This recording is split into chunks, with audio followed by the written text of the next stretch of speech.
دلوقتي في نمرة وقعت من العربية، فايه اللي بيتم عشان ارجع النمرة تاني وما امشيش بدون لوحات معدنية؟ فبنقول اول حاجة بتعملها حضرتك بتتوجه لقسم الشرطة او مركز الشرطة اللي تابع ليه او محل الواقعة، تعمل محضر فقد للوحة المعدنية. عملت محضر الفقد بتعمل شهادة مخالفات من نيابة المرور او من البريد، بتروح المرور بتفك النمرة التانية، معاك رخصة تسيير، معاك النمرة، معاك مذكرة الفقد النمرة التانية، شهادة المخالفات، بتسلم الحاجات دي كلها المرور وتاخد لوحات جديدة برقم جديد.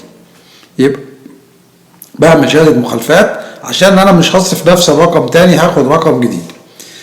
طيب هدفع قد ايه؟ هتدفع رسوم الرخصة، رسوم اللوحات المعدنية، بوليس التأمين او ملحق بوليس التأمين برقم العربية الجديد، ونفس نهاية الرخصة القديمة.